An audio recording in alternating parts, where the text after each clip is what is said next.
Good day, listeners. Welcome to this edition of the Pure Sex Radio program. We're so glad to have you here with us. My name is Jonathan, and I'm here with Steven Cervantes. So how are you doing, my friend? Blessed. Thank you for asking. We are recording this program in the middle of September, so our thoughts definitely go out to our friends on the West Coast with the fires and everything going on. So we are praying that y'all are safe, and we know there's a lot of things going on right now all across our country and around our world that are just reminding us of our frailties, our weaknesses, and that life is short. And so you're in our thoughts and our prayers out there on the West Coast. Thank you.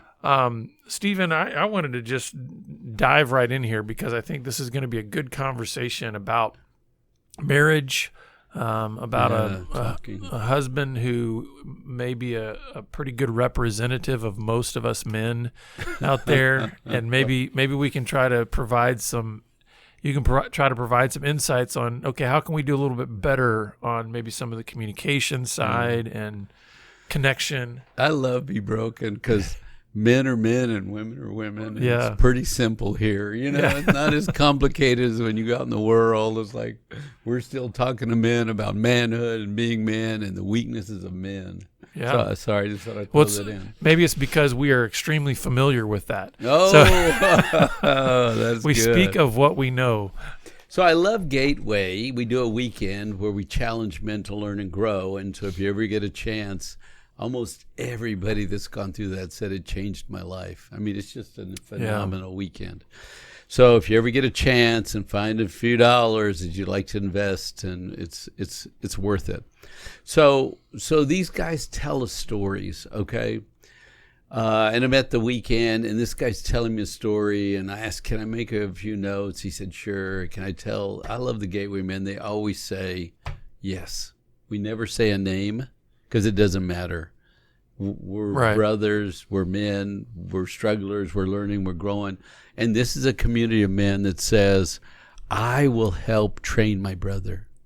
And if my story will help, use my story. I mean, that's the heart of Christ, you know? I love that. So he says, my dad was really disconnected. He went to work, came home, zoned out with the television, went to bed. Very little dialogue or interaction with me. And mom was very unemotional. She did her activities, her business, didn't use a lot of language, told me, go here, do this, do that. There wasn't much conversation. There wasn't emotional training but from mom or dad. And really, let's get one thing straight. If you're good at emotions, it's because your parents were good at emotions, right? You heard them. We say words. We define the words for our children. We say, I'm so stressed. They watch us. They're stressed. And what did he do? He went and got on his lazy boy and stretched out and relaxed. Okay, that's training, right? You have to say words, use emotion, and talk about how you get through. I'm so afraid. What did Dad do when Dad was afraid? Did he say that word? Did he coach us, right? We try to use emotions to train the little ones so they can use emotions. But if both of your trainers were not emotional, then you fall back on what you have, which is logic. Yeah. You try to figure things out and put them together and make them work. And you use a different set of language if you're trained by unemotional parents. And I would say, one thing to remember too about this idea of training is it's very informal.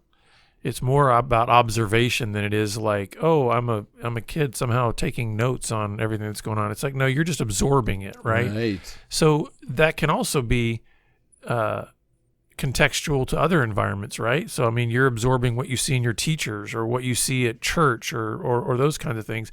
It's just most prominent in terms of what you're probably going to absorb in terms of your training is going to be from your home environment. That's right.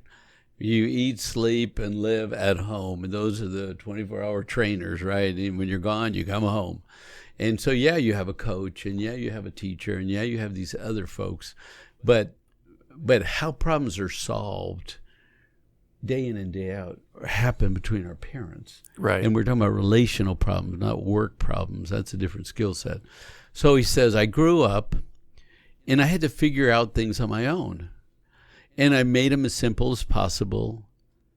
And he said, I have this basic philosophy. If it's broke, fix it. And if it's not broke, leave it alone. It's like, hey, that makes sense to me. Right, yeah. But it's not very emotional, right? It's very logical. What's the problem? Why do you need to talk about it? Fix the problem. If you don't like something, leave it. If you don't want it, don't have anything to do with it. It's really easy. It's very behavioral and very logical. So there's a problem, though, when you say, I do. You know what I mean? You invite somebody into a relationship and you're all logic, and if they had emotional parents that use emotional words, want to be emotional, we're going to have a problem. And I would say even before that, you have a problem, because as much as you might have been training yourself to be a fixer and being this quote unquote unemotional person, Yeah. that is an impossibility to do as a human being. Mm. I mean, we can repress and suppress Right. emotions a lot, but the reality is our being is still contains emotion. We still have feelings, Yeah. even if we don't know how to recognize them or how to communicate them or any of that. So, he was having problems long before he said, I do. I think sometimes the I do magnifies, Yeah, it like puts a absolutely. magnifying glass on That's those right. deficiencies. Yeah. So this is a great worker. This is a guy you want at work. He loves problems. He loves fixing problems. Problems are what he eats for breakfast, lunch, and supper. It's like problem. You love these guys at work. But in relationship, they're not so good. So this guy says, look, I need some skills. Can you teach me a few skills? So he and I have this long conversation. And then it's sort of, these skills sort of applied to a lot of guys. And so I'm just going to roll out some things here. But first there's a question. And it's interesting about change. Because if you're wired one way and you've done it all your life, do you think you want to change? If your life has worked and you're happy and you're successful at work and you eat, sleep, drink, you go forward, you enjoy life, you serve Jesus, and you're full of logic. I mean, that's some people's lives. You know what I would say to that, though? I think because we meet these guys all the time, they do want to change in the sense that they don't want what they've been getting.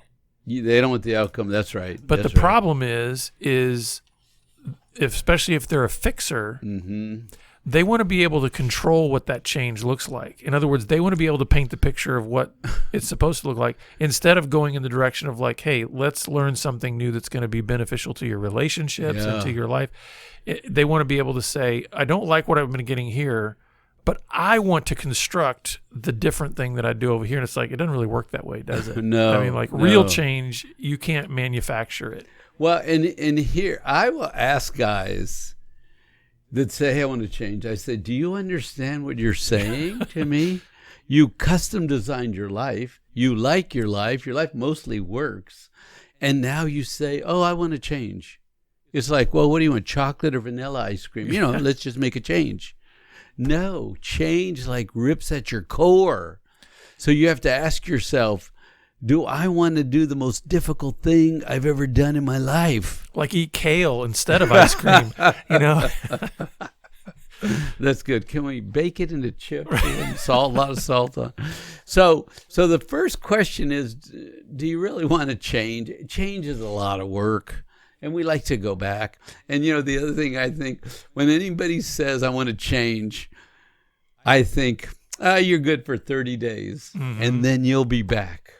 Because don't you notice the first 30 days of anything, it's like, okay, I can will it. Especially like you're saying for a guy like this, right? He's trained himself to be logical and be a fixer. So then if he says, okay, I've been doing ABC, but now I need to do XYZ, okay, I'm going to go do XYZ. And like you said, somebody who's trained their will in that way the fiber of their being, their for 30 core, days, they can will it, but there's 30 always days. going to be a point at which they realize, but you know what? There's a paradigm here. There's a foundation that hasn't really shifted. No, that's right. And listen to what you said. They can will it, but remember, will runs out. Yeah, you grow weary. That's right. It's like muscles. In the morning, we're fresh. By the end of the day, well, our will, it's like, I'm tired. I just want what I know. Why can't I go back to my old life? So the first question is, you want to change? You really want to change? It's going to be the most difficult thing in your life, one. And number two, you're going to have to get past 30 days. Yeah. Because everybody can will 30 days. But after 30 days, you're going to ask a deep question. Do I really want to change? I got to go another 30 days, you know? So that's the first part. The second part is this. This is the most powerful emotional statement that I could train a person to use. Are you ready to make an emotional connection, to use? There's 3 words. Whenever you hear someone in emotional pain, I'm going to teach you right now what to say. Are you ready? I'm ready. That's sad. That's sad. Oh, man, I've been working for a week, and I was planning to go, and my boss told me I couldn't take my trip after work. And you say, that's sad. And I've been saving my money. We were going to buy this new washing machine, and the kid got sick. All the savings went to the doctor. And you say, that is sad. Now, do you understand what that line does? It immediately makes you enter my space and sit with me in my pain.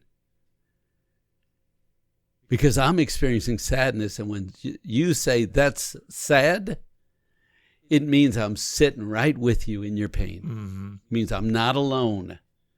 Because a logical person will say, well, save more money. Right. You know, or take your trip next month. Or, you know, but don't be sad. Right. And that immediately breaks the connection. What do you think? No, I think that's powerful. I think, you know, what I'm hearing you say there is we need to listen in order to be present with somebody.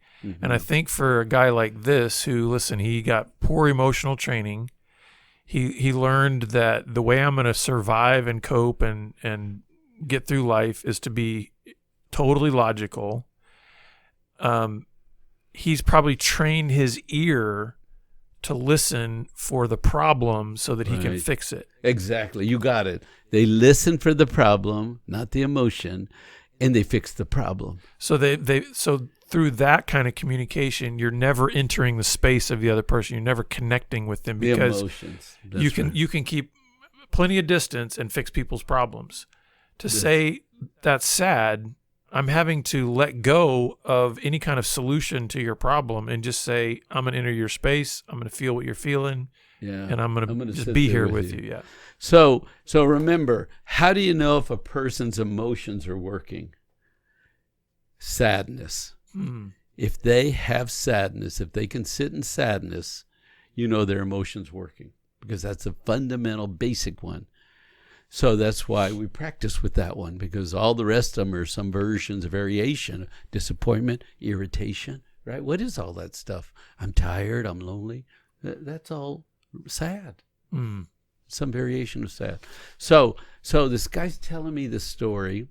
It's funny, we're at a gateway retreat, somebody else, and he's telling this story.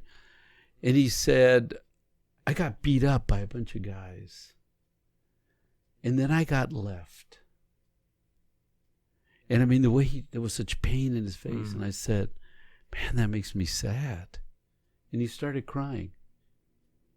He said, nobody ever said that to me. I've told this story before. But nobody felt the sadness that I was trying to tell them. And when you said that's sad, and he just immediately started crying. And it put him back in his own body. Mm-hmm. so that he could feel it is sad. That's a trauma that I should grieve. That changed my life. That made me resentful of guys and not trust other guys. And I have no friends. And that changed the course of my life. That is very sad. Right? So rule number 1. What's the line? That's sad. That's sad. That's sad. Good. Rule number 2. Whatever word somebody uses, you try to say the word back. Don't make up fancy words, guess other words. I pick my words. I put my sentences together. I try to use the most graphic word to express what I'm feeling. And when you say my word back, you got it. If you make up another word, that came from your head. Mm-hmm. But you're trying to stay in my conversation. So I was a bunch of guys were going to go out. We planned this big trip, and we got all this gear, and we were all going to go together. And one by one, before we left, the day before we left, guys started calling. No, I'm not going to go. No, I can't go. My wife doesn't want me to go. So I'm sitting there with all my gear, and I'm all alone. Now, what are you going to say back? Because I just flavored the word. I flavored the emotion. And you got to play somewhere off that word, right? And so it's just me. Everybody left. Nobody's going. All my excitement. I'm sitting there alone. That's sad that you're alone. Yeah. So good. This exercise is the alone one. So you used it right. Drop the sad. Because that was like a double, really. You should get extra credit for that one. But say that without the sad, say it. What? Just that you're alone? Yeah, you were so alone. Yeah. Say it. You were so alone. Oh, man, I was so alone. And not only was I alone. Now, see, you got my word, and I'm going to go on with the story now because you're right with me. And then I look back on what I had done. I had spent a month and $500 buying special gear. I had the hat. I had the scarf. I had the outdoor shirt. I went and got a backpack. I got shoes and socks. And I got a rod. I borrowed a pistol. We were going to go out and catch these trout out in the middle of nowhere where they're wild animals. I had everything laid out. And I felt so frustrated that I couldn't use all. I spent a month. It's so frustrating. These people let me down. That is frustrating. Yeah. And see, now, when you say my word back, I take off again because I know you got it. Right. Now, somebody that wants to break the conversation and go, well, what kind of gear did you buy? It's like, I'm not talking about. I was about to ask you about what kind of pistol it was. But when you said my word back, I take off again. Right. And I go, you know how long we've been planning this? And you know how every one of these guys promised me 6 months ago, you can count on me, and you can count on me. Every one of these guys have flaked out on me. I'm so sick of being let down. And you know what it reminds me of? The time my father said we were going to take a trip, and he let me down. Now you could use let you down. Or the other one is good. Can you hear the sadness in that story? Yeah. So what would you switch? Pick one. They're both right. Well, I'd say them together. That's so sad that you were let down in that way. Oh, man. Look at, he's trying to be good. He's doing double on me. He's doing doubles. This is like, wow. Because if you hear sadness and you say sad, boom, instant bonding. And if you pick my word up, instant bonding. Yeah. You got to get out of your own head and stay in the story and pick up the word or the sadness. What are you thinking? I think this is $150 an hour therapy for free that we're given to these listeners, and I've already benefited tremendously from this. I think, you know, as you're saying that, I'm going through even conversations, let's say in my own home, with my wife or with my kids or something, and I'm saying, and I'm realizing how easy it is when I can be more prone to that logical Right. side Yeah. of just how easy I can go back and just even pull up a few conversations from the recent past and realize I can see exactly where that got derailed. And it went off in a whole direction that you Because it wanted was to take it because I didn't match the word, or I That's didn't right. I didn't connect with the emotion. And so Right. I can see how easy it is to just sort of shut down relationship or shut down That's conversation. right. Because we could be talking it's not about even equipment. because- You and I could be talking about it for 20 minutes. And Yeah. guess what? You understand, by following my lead, I got to my father wound. Right. And you wanted to talk about pistols. Right. But you understand how I understand me more because you followed me. Yeah. And here's what I think is important too to think about as we're talking about this. I'm realizing this isn't about the person that's, logical and somehow demeaning them or saying, oh, it's stupid, because I think a lot of times even that person is not going necessarily into a conversation with the intent of, I want to be emotionally distant and I want to derail this conversation. No, I think that's right. I think this is why we need to circle back around. And what this guy was realizing is, I need better skills. And I think what you're doing is supplying the better skills. So in other words, there was this huge gaping hole of ignorance that, in other words, this guy just didn't know. He didn't know, right? He kept, and I think a lot of us have done that. We keep derailing these conversations. Yes. That's not our intention, but it's because we don't know the skills that we don't know, right? And so I think what you've done is you've just given us two incredibly valuable and really simple skills to help keep us in the moment, in that conversation with the person who's trying to share with us something of an emotional nature or depth. So one is that's sad, That's sad. and two is Match the word. Match the word. Okay. So I'm going to give 4. Oh man, can we handle it? I don't know. So the next two go together, okay? And it is get to the end. Help the other person get to the end. Probably not by saying those words, right? No, but that's the goal in mind. You're right. You don't say this. You think they're talking, they have something to say. I want to help them get to the end. Because what we do is we shortcut it. We jump in where we want to take over the conversation.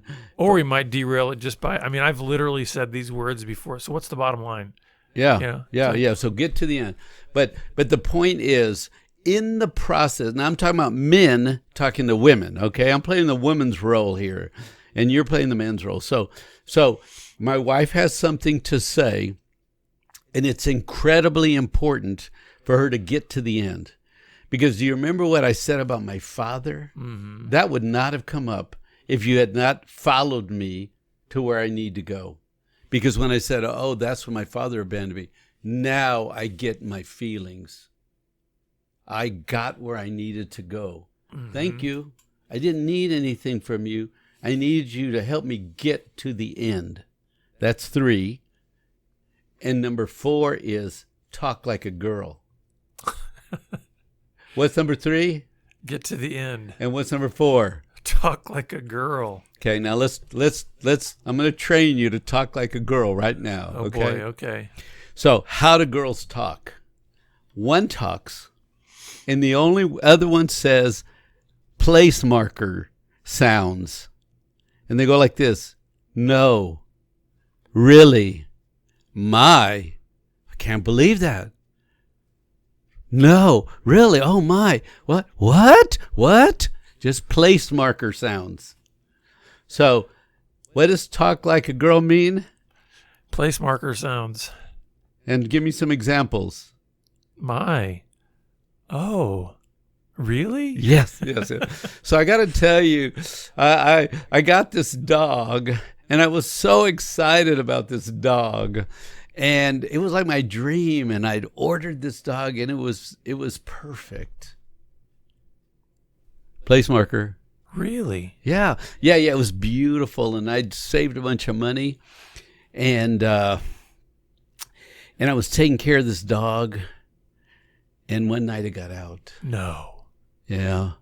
It got out under the gate, and it got hit by a car. Oh, no. It got killed. How sad. Yeah. And so it reminded me of a time when I had a dog as a kid. Really? Yeah, I loved that black dog. He was called Midnight. He was black. He ran around with me. We went down to the river. We had great times together, that dog. And he got out one night.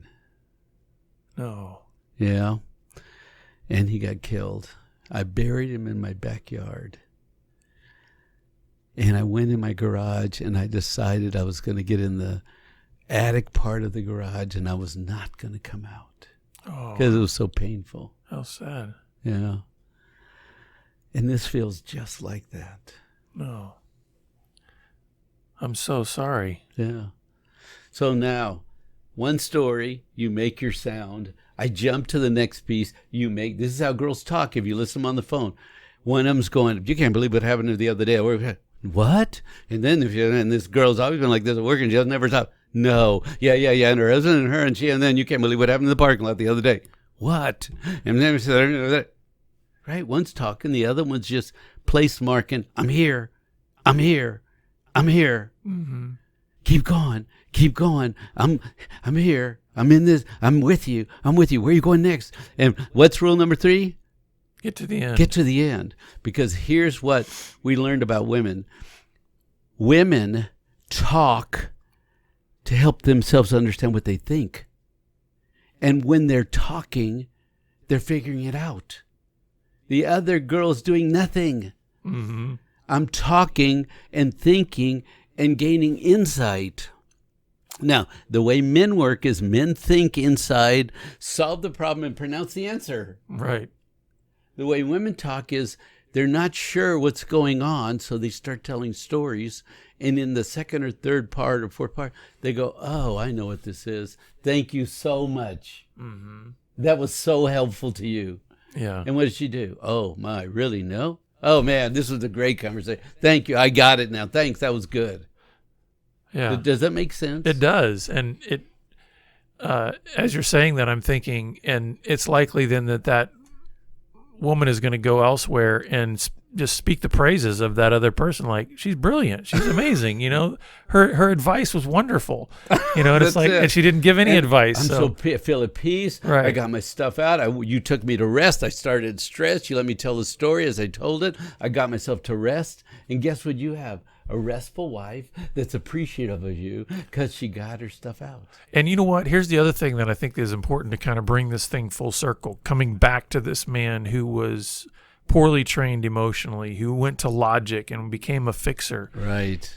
By engaging these skills that you've just laid out for us here, how much is that going to restore and build up his own emotional maturity and his own emotional. So in other words, like just by doing these skills, by, matching the words or being sad in the moment or get to the end and place marking time, just doing that kind of stuff. Think about how conversations can then turn and go. Well, what I mean is to where then he may feel safer to go, I feel such and such, or where he's never had conversations where he's felt like I could be sad and express that to my wife and go there, So I think this is hugely beneficial, for anybody out there that's feeling like I need to grow emotionally. I need to know how to be present in the moment with my Good. So, well, this has been a lot, listeners. We've gotten a PhD level course here in some communication techniques. I hope they've been helpful for you, and especially are going to be helpful as you employ these into your relationships. Yes. But we want to hear from you, so please reach out to us and let us know what you're learning, questions you may still have about this very topic. And we look forward to seeing you back here again next time on the Pure Sex Radio program. Take care. God bless.